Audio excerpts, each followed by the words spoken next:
Praise the Lord. ప్రియులారా, ఈ యొక్క ఉదయకాల సమయంలో దీని వాక్యాన్ని చదువుకుందాం. పరిశుద్ధ గ్రంథంలో నుండి యోహాను సువార్త 21వ అధ్యాయము 6వ వచనం. The Gospel according to Saint John 21 and verse 6. అప్పుడు ఆయన, దోణి కుడి ప్రక్కన వలవేయుడి, మీకు దొరుకునని చెప్పెను. గనుక వరాలుగు వేగా చేపలు విస్తారముగా పడినందున వల లాగలేకపోయిరి.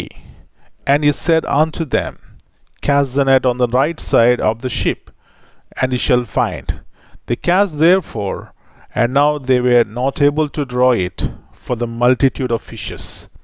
యేసు ప్రభువారి అతి శ్రేష్టమైన నామములో పిల్లరా, మీ అందరికీ శుభములు తెలియజేస్తున్నాను. ఎట్లా ఉన్నారండి? అందరూ క్షేమంగా ఆరోగ్యంగా ఉన్నారా? ప్రభునందు ఆనందిస్తున్నారా? మన జీవితాల్లో, మన కుటుంబాల్లో మనకున్నటువంటి సంతోషం, సమాధానం ఎక్కడంటే ప్రభునందు ఆనందించటం. ఇక్కడ యేసు ప్రభువారు మరణించి పునరుద్ధరణై లేచిన తర్వాత పిల్లరా జరిగినటువంటి సంఘటన. అక్కడ యేసు ప్రభువారు తన బిడ్డలను ఎంతగా ప్రేమిస్తారో, ఎట్లాగా వారితో ఉంటారో ఆ సత్యాన్ని ఇక్కడ చూస్తున్నాం. అక్కడ యేసు ప్రభువారు వెళ్ళారు. అయితే యేసు ప్రభువారిని వారు గుర్తుపట్టలేదు. అప్పుడు యేసు ప్రభువారు అక్కడ ఉన్నటువంటి శిష్యులతో అంటున్నటువంటి మాట, రాత్రంతా కష్టపడ్డారు, అయితే ఉదయాన్ని వారికి ఏమీ దొరకలేదు.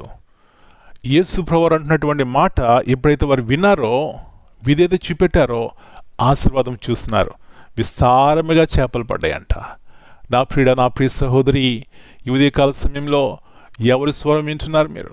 ఉదయం లేచిన తర్వాత ఏ స్వరం మీకు కనబడుతుంది? ఎవరి యొద్ద కూర్చొని ఆశపడుతున్నారు? దేవుని యొక్క స్వరము, దేవుని యొక్క మాట, దేవుని యొక్క వాక్యం ధ్యానించినప్పుడు దేవుని స్వరం వింటాం. తద్వారా దేవుని యొక్క నడిపింపు, దేవుని యొక్క జ్ఞానము, ఆశీర్వాదం చూస్తామండి. కాబట్టి ఉదయకాల సమయంలో దేవుని స్వరం విని మేలుకరమైనటువంటి జీవితాన్ని కలిగి ఉందాం. అలాంటి కృప దేవుడు మనందరికీ దయచేయునుగాక. ప్రార్థన చేసుకుందాం. ప్రభువా, పరిశుద్ధమైన తండ్రి, మంచి దేవా, సదాకాలం మీతో ఉంటాను అనే వాగ్దానం చేసిన దేవా, మీ పరిశుద్ధమైన నామం బట్టి మీకు వందనాలయ్యా. తిరిగి జ్ఞాపకం చేసుకుంటున్నాం. మరి అక్కడ శిష్యులు మిమ్మల్ని గుర్తుపట్టలేదు, కానీ మీరు వారిని ఎంతగా ప్రేమించడం మాకు అర్థమవుతుంది. రాత్రంతా ప్రయాసపడ్డారు, ఏమీ దొరకలేదు ప్రభువా. అప్పుడు మీరు వారితో అంటున్నటువంటి మాట, ఇక్కడ వల వేయండి అని.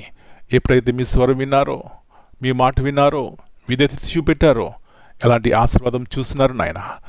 ఉదయకాల సమయంలో మేము కూడా ఆశీర్వదింపబడాలంటే కేవలం మీ స్వరం విని మీ వైపు చూసినప్పుడే అలాంటి మేలుకరమైనటువంటి జీవితం కలిగి ఉంటాం. ఇలాంటి కృపలో మమ్మల్ని అందరినీ భద్రపరిచి మాకు కావలసినటువంటి జ్ఞానం దయచేయమని మనం మీ చేతిగా అప్పగించుకుంటూ యేసు ప్రభువారి అతి శ్రేష్టమైన నామమును బట్టి ప్రార్థన చేస్తున్నాను తండ్రి. Amen. God bless you all. My dear brothers and sisters, greetings in the precious name of our Lord and Savior, Jesus Christ. Here Jesus said, throw your net on the right side of the boat and you will find some fish. Here this verse highlights the power of obedience to the word of Christ. Even when human effort seems exhausted, the disciples had been fishing all night without success.